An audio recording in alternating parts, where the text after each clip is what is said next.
អូខេសួស្តីអ្នកទាំងអស់គ្នាថ្ងៃនេះមកបង្ហាញអ្នកទាំងអស់គ្នាពីរបៀបនៃការ set up USB drive ដើម្បីធ្វើការ set up Windows បានអញ្ចឹងណាអញ្ចឹងជាដំបូងមកយើងត្រូវមាន USB មួយដែលយើងបានដោតចូលទៅក្នុងកុំព្យូទ័ររបស់យើងដែល USB នោះត្រូវមានចំនួន memory ចាប់ពី 8G ឡើងទៅអញ្ចឹងណាបងប្អូនអញ្ចឹងខ្ញុំនឹងមកបង្ហាញបងប្អូនទាំងអស់គ្នាអូខេអញ្ចឹងខ្ញុំមកបើកមើលថាតើ USB ខ្ញុំបានដោតចូលទៅក្នុងកុំព្យូទ័រខ្ញុំហើយនៅអញ្ចឹងណាអូខេ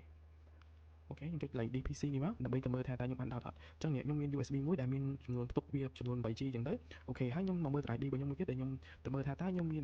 file Windows ដែលខ្ញុំបាន download ពី website មកហើយនៅអញ្ចឹងណាអញ្ចឹងខ្ញុំចូលមក drive D របស់ខ្ញុំមកហើយខ្ញុំមាន OS អញ្ចឹងនេះជា file ISO មួយដែលខ្ញុំ download ពី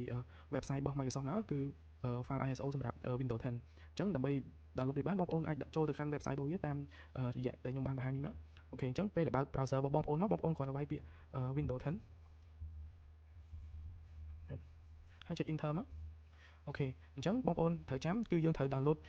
Windows 10ហ្នឹងតាមរយៈ website ដែល Microsoft មកហ្មងអញ្ចឹងពេលដែលបងប្អូនវាយប៉ុណ្ណឹងមកបងប្អូនចុចពាក្យ download Windows 10ហ្នឹងអូខេអញ្ចឹងបងប្អូនគ្រាន់តែអូសវាចូលមកក្រោមតិចមកហើយបងប្អូនគ្រាន់ចុច download មកបងប្អូននឹងទទួលបាន file ISO ដូចខ្ញុំមិញហើយមិញអញ្ចឹងណាអូខេអញ្ចឹងបងប្អូនសួរថាចុះ Windows 11មិនដែរអញ្ចឹងចូលឡើងហ្នឹងមកបងប្អូនគ្រាន់តែវាយពាក្យ Windows 11មកអូខេដូចគ្នាបងប្អូនចុច download Windows 11មក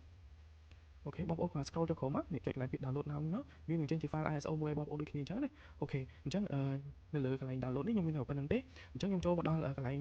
ដើម្បីធ្វើម៉េចយើង boot file នេះចូលក្នុង USB របស់យើងអញ្ចឹងណាអូខេអញ្ចឹងដើម្បី boot file នឹងចូលទៅក្នុង file ទៅក្នុង flash របស់យើងបានយើងគ្រាន់តែបើកកម្មវិធីមួយដែលមានឈ្មោះថា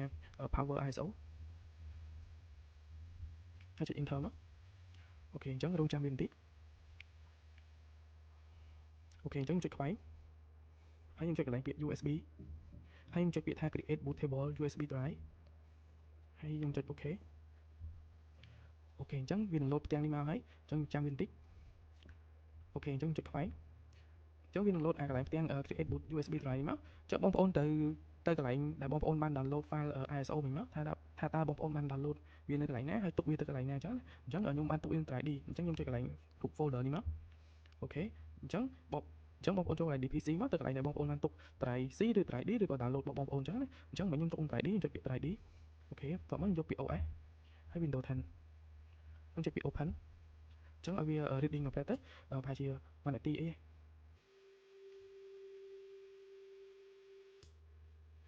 អូខេអញ្ចឹងមិញវា reading ហើយអញ្ចឹងមកមើលកន្លែងមួយទៀតគឺអញ្ចឹងមកមើលកន្លែងមួយទៀតគឺកន្លែងពាក្យថា destination USB drive អញ្ចឹងកន្លែងនេះបងប្អូនបើសិនជាបងប្អូនបានដោត USB 2ឬក៏3ក្នុងកុំព្យូទ័ររបស់បងប្អូនអញ្ចឹងបងប្អូនត្រូវ select ថាតើ USB មួយណាដែលបងប្អូនចង់បង្កើតជា bootable USB drive ឬក៏ flash drive ហ្នឹងអញ្ចឹងខ្ញុំ select យកតែមួយទេព្រោះដោយសារខ្ញុំមានតែមួយ flash អញ្ចឹងចុចកន្លែងហ្នឹងមកពេលដែលចុចហើយបងប្អូនចុចពាក្យ start ហើយបងប្អូនចុចពាក្យថា OK អូខេអញ្ចឹងមកដល់ចំណុចនេះយើងត្រូវចាំវាប្រហែលជាខ្ទង់5នាទីទៅ10នាទីយ៉ាងយូរដើម្បីឲ្យវាបង្កើតជា USB flash drive ហ្នឹងឲ្យយើងអាចទៅ boot Windows បាន